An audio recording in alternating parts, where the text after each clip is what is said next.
tu amor, por tu infinito perdón. Gracias te doy por Jesús, que por amor se entregó. Dios les bendiga, mis hermanos, sea la paz de Dios sobre sus vidas, sobre sus hogares, y sea la misma misericordia del Señor haciendo con nosotros y en nosotros lo que Él se ha propuesto. Mis hermanos, Dios nos ayude. Estos son tiempos definidos para la iglesia. Se ha hablado de que este es el año y de las oportunidades y de los plazos límites. Y la demanda que el Señor tiene para este tiempo, mis hermanos, son primeramente reparar las grietas familiares, ministeriales, personales. Reparar las grietas quiere decir que todo lo que no está sano, que todo lo que ha estado quebrajándose en tu vida, en tu casa y en el ministerio, los repares, que este tiempo lo dediques a reparar. Lo dediques a reparar en el Señor. Segundo, que prestes atención prestes oído y prestes mucha atención a las amonestaciones del Señor. Este es un año de mucha amonestación y el Señor va a empezar a hablar claro y conciso a su pueblo. Yo nuevamente, mis hermanos, les recalco y les repito, y esto es lo que enseño y esto es lo que a mí el Señor ha puesto mucha convicción en el corazón, a pesar de que ha habido batallas. Mis hermanos, lo que es de Dios no se va a perder, pero lo que es de Dios va a dar fruto. Lo que es de Dios, mis hermanos, va a dar muestra de que es de Dios, porque lo de Dios no se estanca. Entonces, este va a ser un año donde el Señor va a hablar fuertemente a su iglesia, y de hecho el Señor ya lo está empezando a hacer. El Señor pide que prestes oído a las amonestaciones. Punto número 3 es que anules y anules y quites todo decreto que amenaza tu vida. Número 4 es que vivas una vida de resurrección. Vivas una vida de resurrección. Eso quiere decir una vida en el espíritu, una vida de resucitado, una vida de una persona muerta al mundo y viva para el Señor. Una vida de resurrección. Y número 5, aprovechar toda oportunidad que el Señor ponga para concretar cosas que el Señor nos ha designado que hemos descuidado. Estos 5 puntos es un mandamiento, mis hermanos, sumamente, y lo tengo que decir así,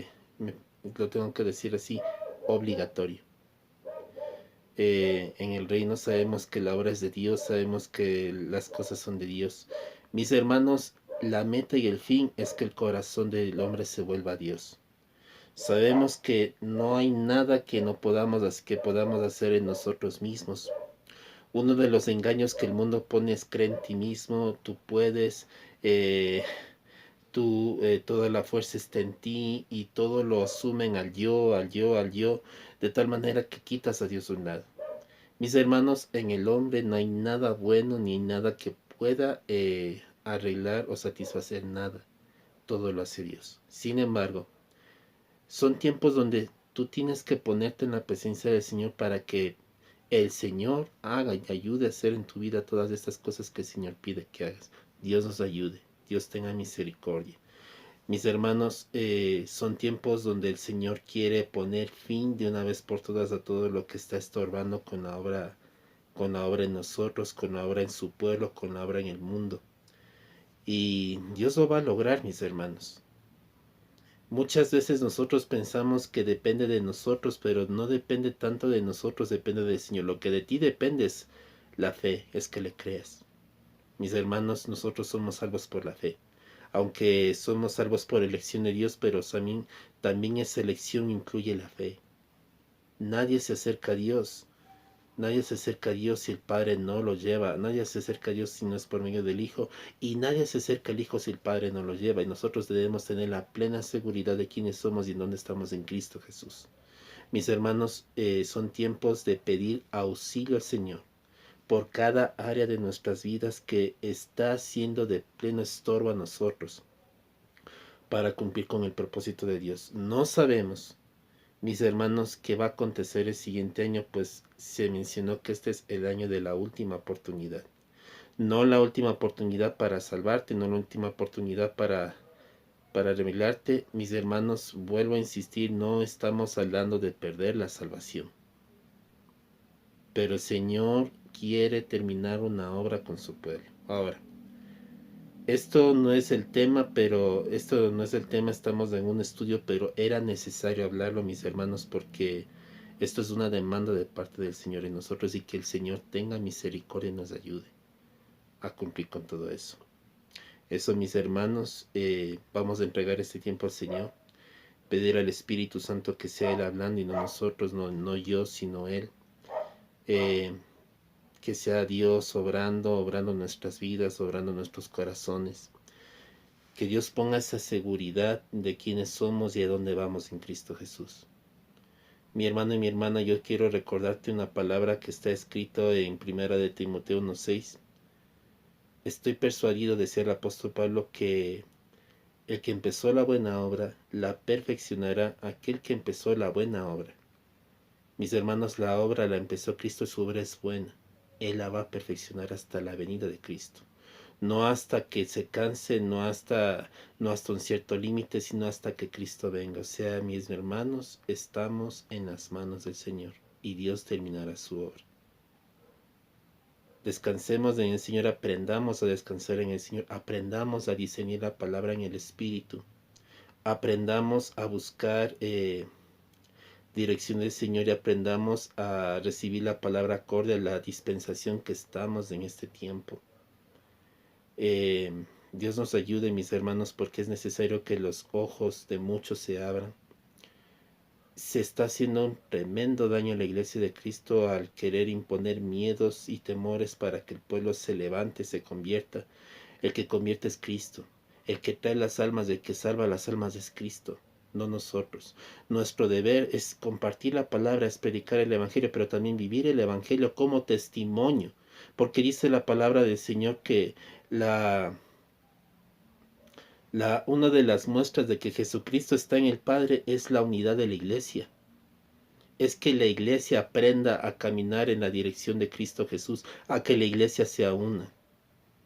Ahí es donde dice el Señor que se muestra que verdaderamente el Padre y el Hijo están en uno.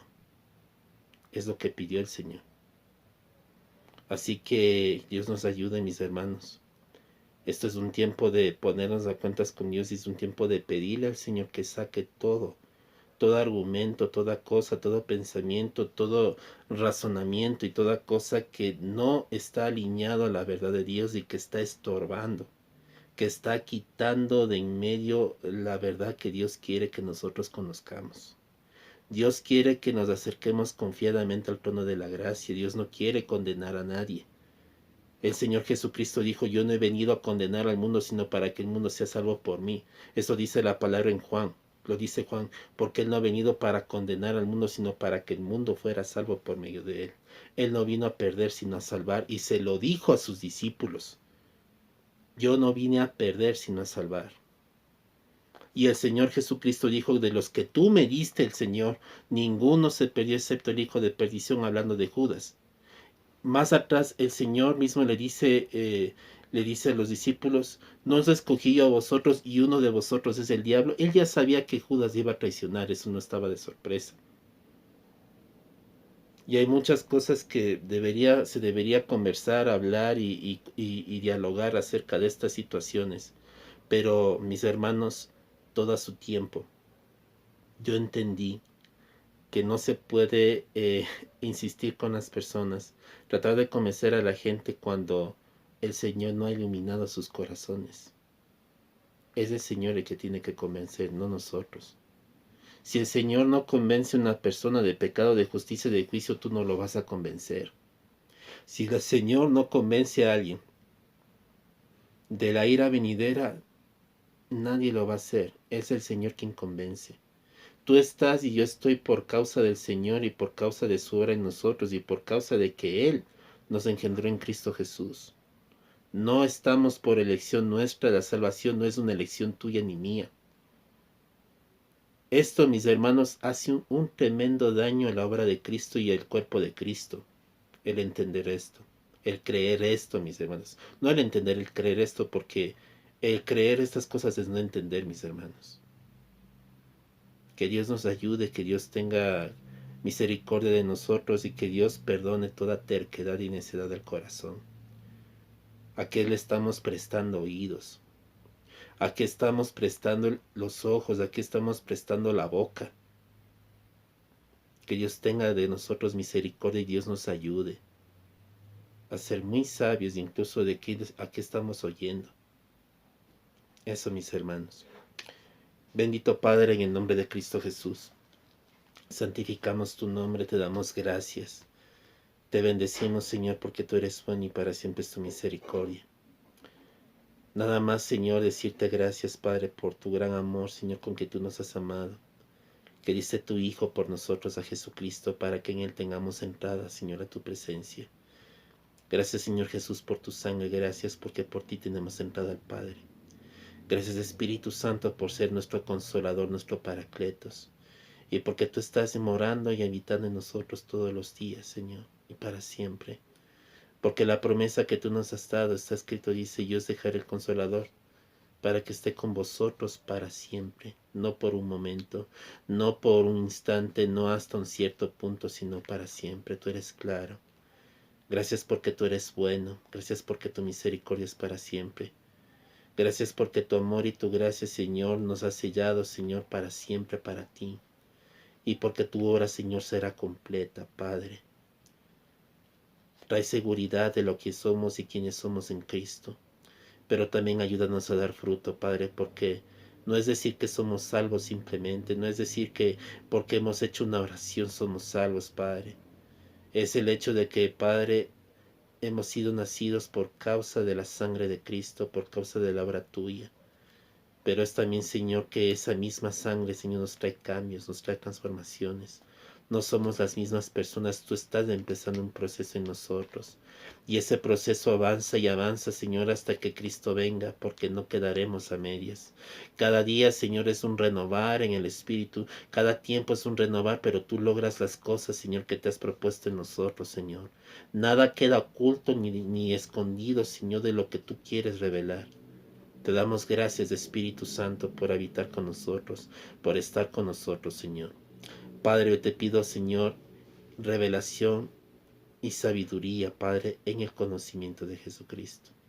Toda gloria, todo honor y toda alabanza a ti, Señor, que eres digno de toda exaltación. En el nombre de Jesús. Amén y amén. Mis hermanos, vamos a continuar con el tema acerca de lo que se refiere a las vestiduras sacerdotales dentro de lo que estamos hablando del tema de la dispensación de la ley. Mis hermanos, vamos a tener un buen tiempo, un gran número de enseñanzas respecto a esa dispensación. De hecho, van a haber muchas enseñanzas también acerca de la gracia, del juicio.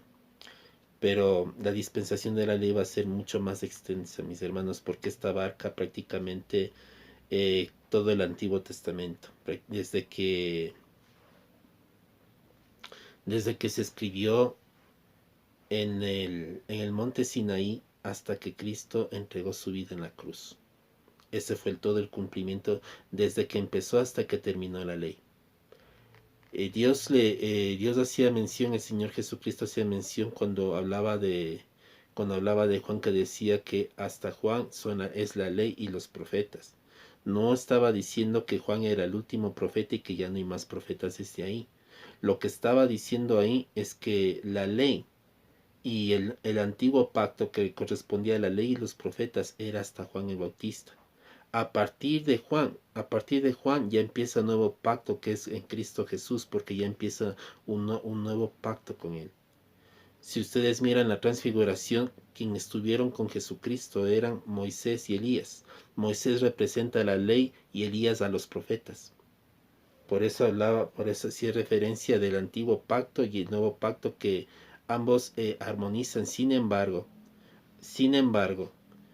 debemos entender que nosotros ya no estamos en el antiguo pacto. El pacto ya fue revocado en la cruz. ya fue cumplido. Y estamos en un nuevo pacto, que es el pacto de la gracia, que es el pacto con Jesucristo. Que sí es mucho más demandante el pacto en Cristo que el pacto que el pacto que el pacto antiguo. El nuevo pacto es mucho más demandante. Sin embargo, es un pacto en el cual nosotros caminamos en la plena seguridad de Cristo Jesús, que el que empezó la buena obra en nosotros la perfeccionará hasta la venida de Cristo Jesús. Hay muchas cosas de qué conversar, de qué hablar, y es bueno entender que estamos en sus manos. Para nada más para concluir eso y entrar en el tema, Dios mediante, esperemos terminar pronto. La situación es avanzar lo que más se pueda con el tema, ya para entrar en lo que es los siguientes temas acerca de lo que se refiere con Israel en el desierto, lo que se refiere a los jueces, la entrada a la tierra prometida, los jueces, los reyes, lo que se refiere explícitamente a lo que habla de cautiverio y lo que acontece después del cautiverio, el regreso del pueblo de Israel y el cumplimiento de la ley, que es Cristo. Cristo es el cumplimiento total de la ley. El hombre no tiene la capacidad ni tendrá la capacidad de cumplir la ley en sí mismo. Cristo cumplió a través de su muerte, a través de una vida inmaculada, a través de una vida sin pecado, 33 años sin pecado, para ofrecerse como sacrificio. Jesucristo era el sacerdote y era la oveja presentada delante de Dios. Cuando Jesucristo le dijo, y esto creo obviamente vamos a hablarlo más adelante, cuando entremos en la dispensación de la gracia o cuando entremos en el cumplimiento de la ley, Jesucristo les decía a sus discípulos, no me toques, porque aún no llego al Padre. Y él lo que le estaba diciendo en último análisis es, no me toques, porque necesito presentar mi cuerpo, este cuerpo que es la ofrenda, santificada, purificada, que es el resultado por ustedes. Tiene que irse pura. No me toquen, porque aún no voy al Padre. Este sacrificio tiene que ir presentado. Estoy llevando la ofrenda al Padre. Estoy llevando la ofrenda al Padre por ustedes. No me toquen, para que la ofrenda se presente grata delante de Dios. Para que la ofrenda se presente grata delante de Dios. De tal manera de que se acepta. Y en eso Dios fue fiel hasta la muerte y fue fiel en todo sentido. Y en eso debemos dar gracias a Dios por la misericordia, por el amor y por extender su mano de gracia sobre nosotros que éramos indignos y somos indignos. Mis hermanos, nadie será suficiente para la obra del Señor. El hecho de que yo predico no me hace suficiente. El hecho de que yo esté dando un mensaje o cualquier persona de un mensaje no nos hace suficientes. No somos suficientes. Nuestra naturaleza es una naturaleza pecaminosa, caída. Nosotros somos personas, seres humanos que somos constantemente llevados a hacer siempre lo malo. Aunque pensemos en lo bueno, a la verdad, siempre a la final es llevar todo a lo malo. Toda intención, toda cosa, aún toda intención buena que podamos tener, es ante los ojos de Dios trapo de inmundicia. No hay nada de nosotros bueno, no existe nada bueno en nosotros que podamos presentar a Dios. Entender la salvación implica verdaderamente aprender a tener un corazón manso y humilde, porque la salvación te dice, no hay nada de ti sino solo de Dios. Hay muchos engaños que dicen que no, que tú tienes que cuidar para no perder la salvación, que tienes que perseverar para no perder tu salvación, que si tú no haces estas cosas vas a perder tu salvación, pero la palabra no te dice eso. Si tú perseveras, si tú cuidas la salvación con temor y temblor, no es por miedo a perder la salvación. Es por el acto de reverencia, es por el acto de amor que tienes para tu Dios. Mi hermano, mi hermana, Dios no le gusta ninguna ofrenda que tú le entregues por miedo. No le interesa. El Señor quiere que te acerques confiadamente a Él. El libro de Juan dice que el amor echa fuera el temor. Hay un temor que es el temor reverente y hay un temor del mundo que es el miedo, y ese es el temor que Dios no quiere en nosotros. El temor reverente se refiere a un reconocimiento, una honra y un respeto total a Dios, de saber de quién es Él, de quién es Él, de cuál es su posición, la autoridad que Dios tiene. O sea, ese es el punto que el Señor quiere que nosotros entendamos a lo que se refiere con temor y temblor. Entendamos lo que la salvación vale. Mis hermanos, cuidar con temor y temblor es entender lo que vale la salvación. La salvación tiene un valor inmensurable. A ti no te costó, a mí no me costó, pero le costó a Dios la sangre de su Hijo. Por eso nos pide que cuidemos con temor y temblor, no por miedo a perderlo. Lo repito, no por miedo a perderlo, sino por el alto grado de valor que éste tiene. Por eso en un escrito hablaba de cómo que cuando hablaba de descuidar una salvación tan grande, nunca se refirió a que puede perder la salvación, sino que dice cómo escaparemos si descuidamos una salvación tan grande. En otras palabras, cómo nosotros podemos escapar si descuidamos algo tan poderoso, algo tan grande. No hablando de perder la salvación, no hablando de quitar la salvación. Sin embargo, mis hermanos, sin embargo, cuando nosotros entendemos la carta a los hebreos, aquí te está explicando algo muy diferente de lo que la gente muchas veces te enseña acerca de la salvación. Y esto, que el Señor abra los ojos y los oídos. Caerte de la gracia de Dios no es caerte porque pecaste por los pecados y por todo eso, no se refiere a eso. Caerte de la gracia de Dios es que tú, después de haber entendido que fuiste salvo, que fuiste recibido en amor, sin necesidad de tú hacer algo, y que no había necesidad de que tú hagas, sino que todo lo hizo Cristo, y que Cristo ya pagó la entrada, mis hermanos, y que Cristo ya pagó la entrada, que Cristo ya lo hizo todo en la cruz para que tú entraras, y tú quieras depender más de tus obras que de la obra de Cristo. Eso es caerse de la gracia, porque estás rechazando la obra de Cristo. Eso es en último análisis. Yo en algunos videos, los que ya han visto lo que es Facebook y YouTube, ya he enseñado estas cosas. El que tiene oídos, oiga; el que quiere escuchar, oiga.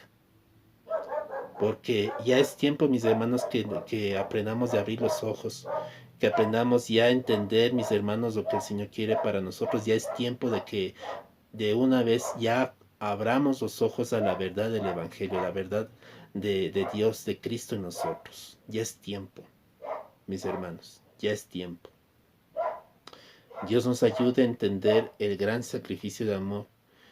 Mis hermanos, esto no fue únicamente que Él derramó su sangre y ya entraste, no es, esto es mucho más allá. Si tan solo el Señor, si tan solo nosotros entendiéramos el gran valor,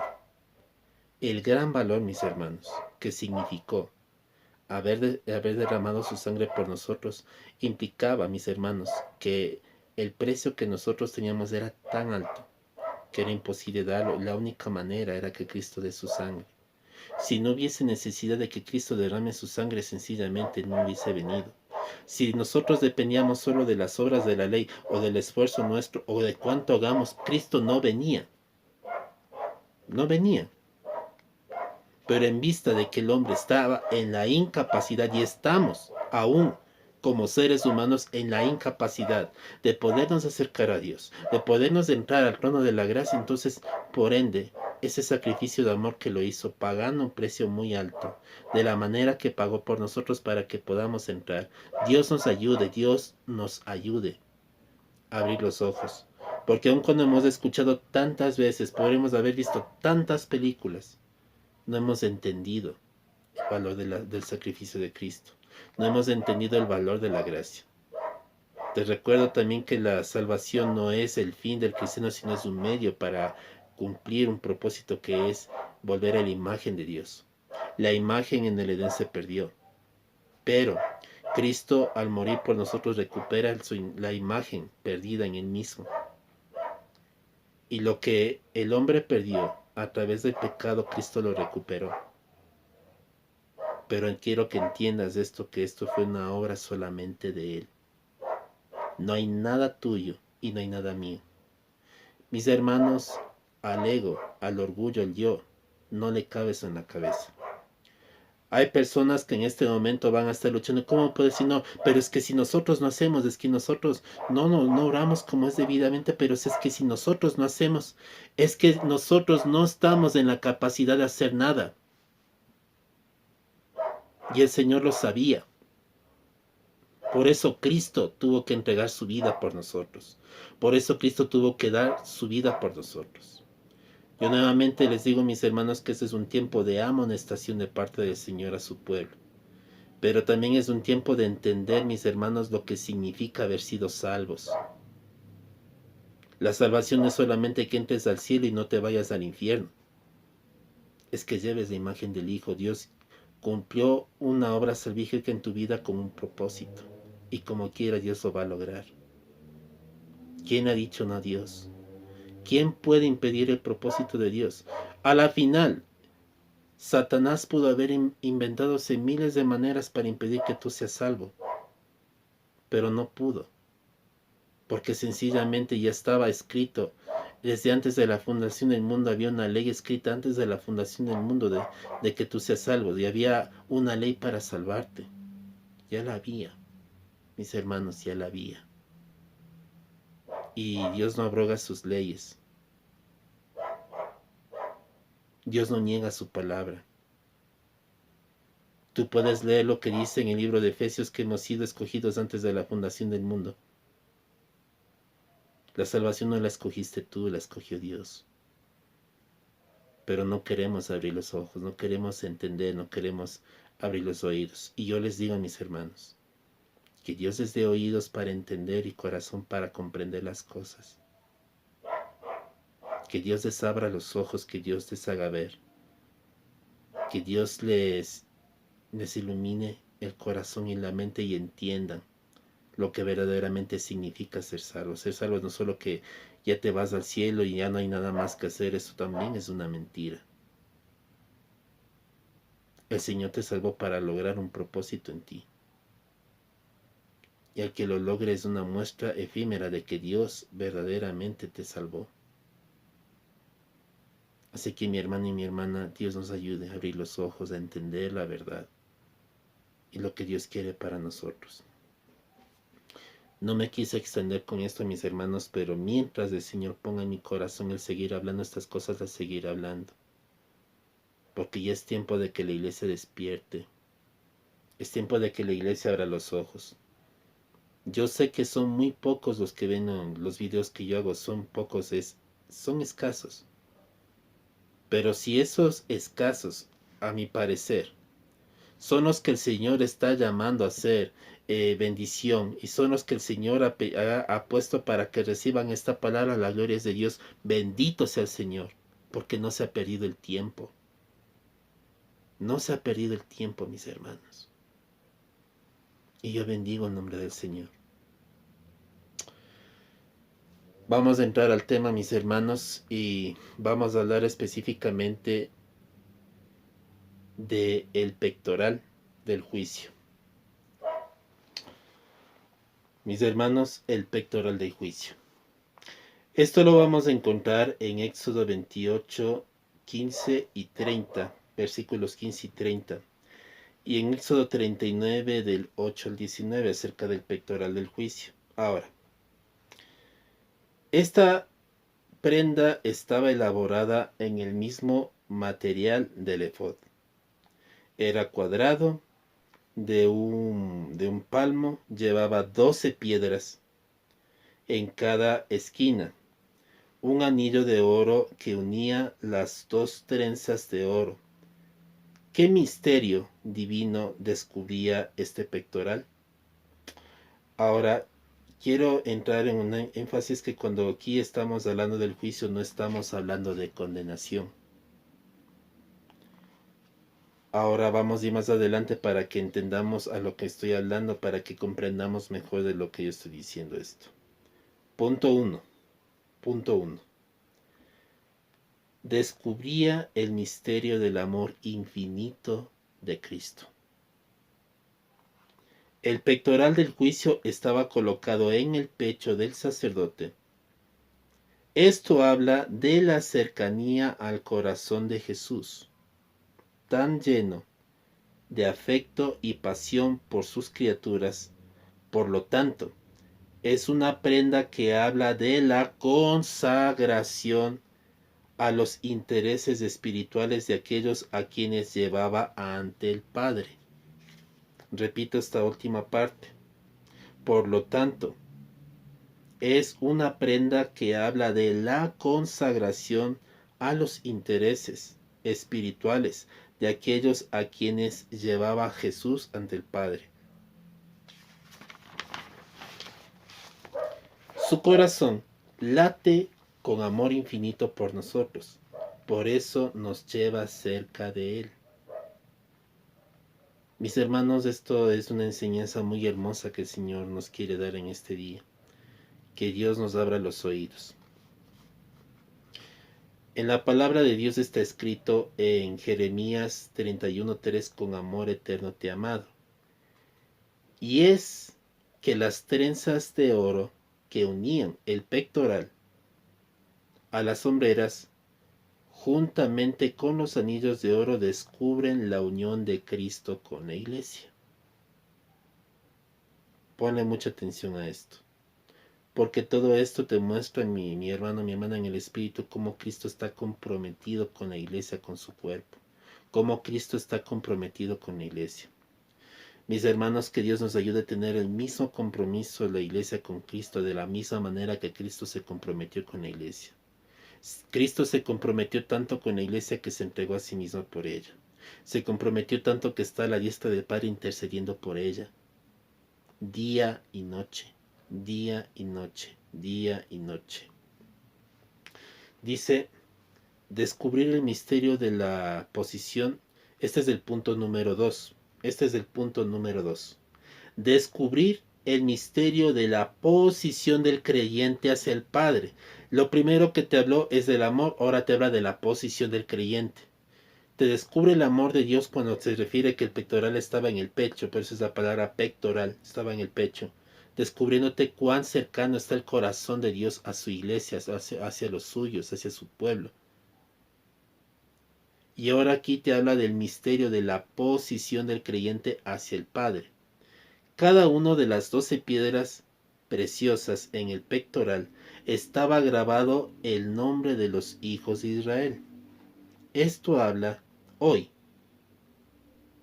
Nosotros, como el Israel espiritual, según Romanos 28, 2:28 y 29 y Gálatas 3:29, que solo pueden ir investigando en sus casas, Cristo nos lleva en su pecho y su corazón ante el Padre Celestial.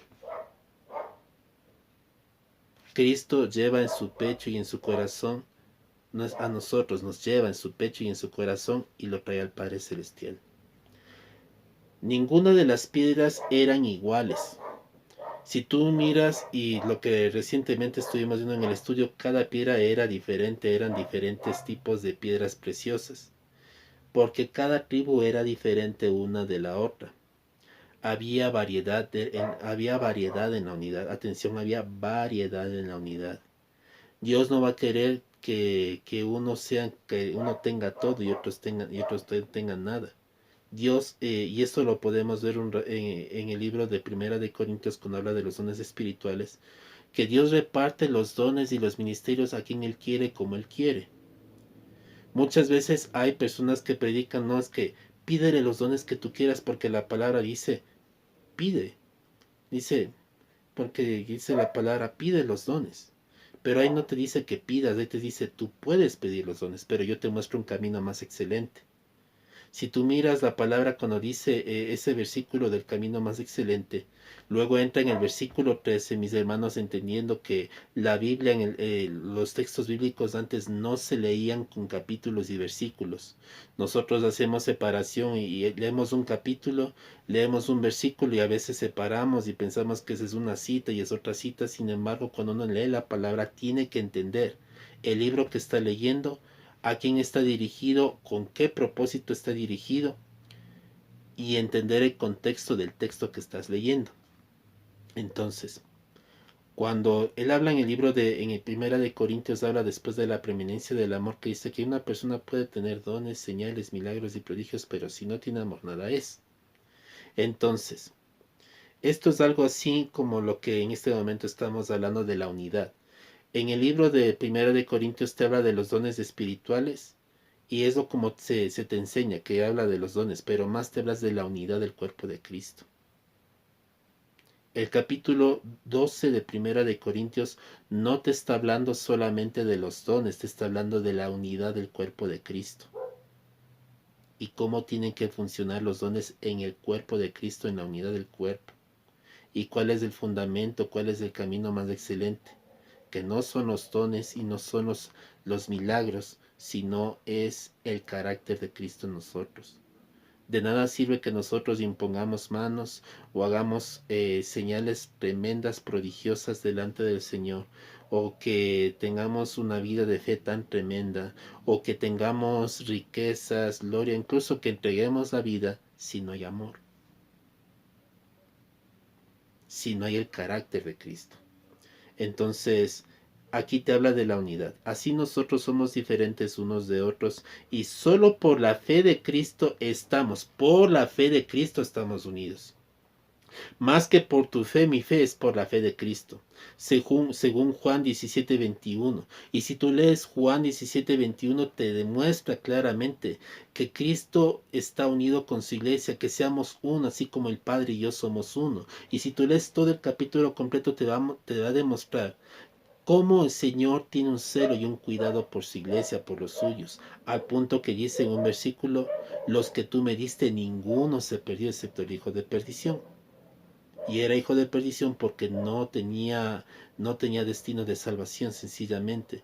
No fue llamado a la salvación. El propósito de él era entregar al Señor Jesús. Así de sencillo. Aunque a muchos les duela lo que estoy diciendo en este momento, eso es la verdad. Podremos entrar en un estudio en algún momento de eso, lo haremos si el Señor lo permite, pero no es tanto ese el tema. Ahora, la posición de cada creyente ante Dios es única. La posición de cada creyente ante Dios es única. Cada persona es diferente delante del Señor. Nunca tú le puedes decir de la manera que Dios hizo conmigo, puede hacer contigo. Porque Dios obra con cada persona de diferente manera. Hay personas que el proceso les va a ser rápido y otras personas que el proceso se les va a hacer sumamente lento. Muchas veces también depende de cómo tú le abras el corazón, pero también depende del trato que Dios quiere hacer contigo. Hay personas que el Señor se les revela en la niñez, se les revela cuando son pequeños. Hay personas que se les revela en la etapa joven, adolescente. Y hay personas a las que el Señor se les revela en un tiempo ya más adulto. Es en el tiempo de Dios. Es en el tiempo y en la voluntad de Dios, no en la tuya, no en la mía. Cada persona es diferente. Cada persona delante de los ojos de Dios tiene un trato único. Ahora, ¿por qué? Primero, la luz de las piedras brillaba. Dice, la luz de las piedras brillará más ante la presencia del Altísimo. La luz de las piedras brillará mucho más ante la presencia del Altísimo. Puede que seas una piedra preciosa, pero nunca vas a tener brillo si no estás delante de la presencia del Señor. Tremenda enseñanza. Satanás pensaba que todas las piedras preciosas que tenían en su cuerpo y el brillo que tenía era por su gloria, era porque él la tenía y él se engrandeció en esa gloria que era de Dios. Ese brillo que se daba por medio de la adoración a través de las piedras, cuando éstas se reflejaban en el fuego de la presencia del Señor, en las piedras incandescentes, y esas piedras que estaban en su cuerpo brillaban y daban un brillo hermoso. Esas piedras solamente brillaron por la luz de nuestro Señor. Tú eres una piedra preciosa en las manos del Señor, pero solamente tú brillas cuando está la luz de Cristo sobre tu vida. Solamente cuando te alumbra Cristo tú vas a brillar. Tú eres una piedra preciosa en el Señor, pero solamente alumbrarás cuando Cristo te alumbre. Esto es muy importante y esto nos enseña incluso a aprendernos a negar cada día a nosotros mismos. Nada tenemos en nosotros ni por nosotros, sino que todo es de Cristo y para Él y para la gloria de Él. Y es hermosa la enseñanza que estamos recibiendo ahora. Así nuestra vida brilla, así nuestra vida brilla si nos acercamos con amor y gozo a la presencia del Señor. La seguridad de estar ante Él se consolida porque ¿quién podrá penetrar o entrar en el lugar santo para arrebatar del corazón de Cristo algunas de sus piedras preciosas? ¿Quién puede? Escucha esta palabra, porque esto también es para que te afirmen la seguridad de salvación. Cuando te habla de las piedras preciosas engastadas en el pecho, pegadas, porque no podían ser retiradas, que están pegadas en el pecho, bien pegadas al pecho. Esto es para que tú tengas seguridad de salvación, mi hermano, mi hermana. ¿Quién podrá penetrar en el lugar santo para arrebatar del corazón de Cristo algunas de sus piedras preciosas? ¿Quién? Si nosotros estamos en el corazón de Cristo, ¿quién lo puede sacar? Nadie. El enemigo no puede meter la mano en el corazón de Cristo y sacar una vida, no puede hacer eso. Tu vida y mi vida en Cristo están seguras. Tu salvación no está en juego, no está en riesgo. Pero Dios sí demanda de ti una vida acorde a la vida que Cristo vivió. Estamos en ese proceso de transformación, mis hermanos. Estamos fuera del alcance del enemigo, más allá de toda influencia del mal. Estamos fuera del alcance del enemigo, más allá de toda influencia del mal. Mantengamos firmes esa posición. ¿Cómo mantienes firme esa posición? Creyendo, mi hermano, mi hermana. Tu vida está segura en Cristo. Tu vida, tu familia y todo está seguro en Cristo. Aprendamos a descansar en el Señor. Me lo digo a mí mismo, porque sé que después seré probado. Aprendamos. Me digo a mí mismo, aprendamos a confiar en el Señor. ¿Cuánto nos hace falta, mis hermanos? Punto número 3. Descubría el misterio de la sabiduría infinita de Cristo. Ahora, el pectoral del juicio quiere decir artículo usado para hacer decisiones. A eso se refiere lo que es juicio, tomar decisiones. Muchas veces cuando escuchamos la palabra juicio, lo primero que nos viene a la mente es condenación. Condenar.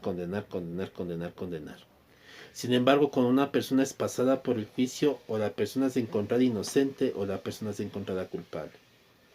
Dios nos ha dicho en su palabra en Primera de Juan, que sí, que esto nos escribe para que no pequemos.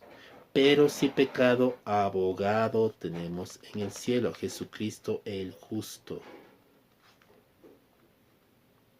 Su justicia es mi justicia. Ahora, sigamos para no salirme del tema, mis hermanos. Pectoral de juicio quiere decir el artículo usado para hacer decisiones. Había atrás del pectoral una bolsa que llevaba guardado el urín y el tumín. Esto se utilizaba mucho para lo que era consultar con el Señor. Estas palabras significan luces y perfecciones. Urín y tumín, luces y perfecciones. Por diferentes pasajes de la Escritura entendemos que el urín y el tumín estaban relacionadas para las comunicaciones divinas relacionadas con lo que tenía que él y los servidores de Dios, lo que tenía que ver con él y los servidores de Dios. Esto lo encontramos en Números 27-21, Deuteronomio 33 del 8 al 10 y Primera de Samuel 28-6. Justamente si recuerdan el pasaje donde David utiliza el urín y el tumín para consultar a Dios acerca de lo de Amalek, cuando ellos tomaron prisioneros a todas las familias del pueblo que salió con David huyendo de Saúl, ya por terminar el libro de Primera de Samuel. También encontramos en Esdras 2:63. Estas luces preciosas son símbolos de que hay de que hoy, tenemos en el Espíritu Santo y la palabra de Dios. Estas luces preciosas son símbolos de lo que hoy tenemos en el Espíritu Santo y la palabra de Dios. Si andamos en el Espíritu, disfrutaremos con toda seguridad del perfecto Urim y Tumim, de las perfectas luces y perfecciones. Y si leemos con pasión la palabra de Dios, el Tumim nos guiará a toda decisión correcta. Porque el Tumim representa perfección y el Urim representa luz. Es hermoso lo que dice aquí, mis hermanos. Si nosotros aprendemos a caminar, dice, si aprendemos a andar en el Espíritu, vamos a aprender a disfrutar del Urim. Y si leemos con pasión la palabra del Señor, el Turim nos guiará a toda decisión correcta. Yo quiero decirte esto porque ya terminamos aquí. Con lo que se refiere al pectoral de juicio, la siguiente semana vamos a hablar de la mitra, que es la última pieza de las vestiduras sacerdotales. Y ya vamos a entrar en lo que es Israel en el desierto. Ya terminaríamos todo lo que es el tabernáculo. Mi hermano, mi hermana, una cosa que el Señor me ha puesto en el corazón y Dios nos ayude es que el interés que Dios tiene con nosotros es que disfrutemos su presencia. El Señor dice, deleítate a sí mismo en Jehová y Él concederá las peticiones de tu corazón. El Señor no tiene ningún interés de que tú le busques por fuerza, porque estés obligado. Muchas veces la religión nos enseña que si no buscamos a Dios nos va a pasar esto. Y ya no se convierte en un deleite, sino en una carga y en un forcejeo que a la final no vas a disfrutar. Cuando tú haces algo por obligación y forzado e impuesto en tu vida, tú no lo vas a disfrutar. Y una de las cosas que el Señor quiere es deleite en el corazón. Haya un deseo ferviente por hacer su voluntad y haya un gozo en ese servicio. El Señor no tiene ningún interés de que tú sirvas por obligación ni por forcejeo. Prefiere el Señor que no hagas nada a que tú hagas las cosas por imposición. Todo eso nosotros debemos entender y debemos comprender. Y a mí me llama mucho la atención cuando habla del Urim y el Tumim, porque te habla del Urim como el andar en el Espíritu, te habla del Urim, te habla específicamente de andar caminando en luz, andar caminando en la luz. Y cuando te habla del Tumim, te habla de caminar en la perfección. Entonces, es bueno cuando el Señor verdaderamente quiere en tu corazón y en mi corazón que caminemos en alegría.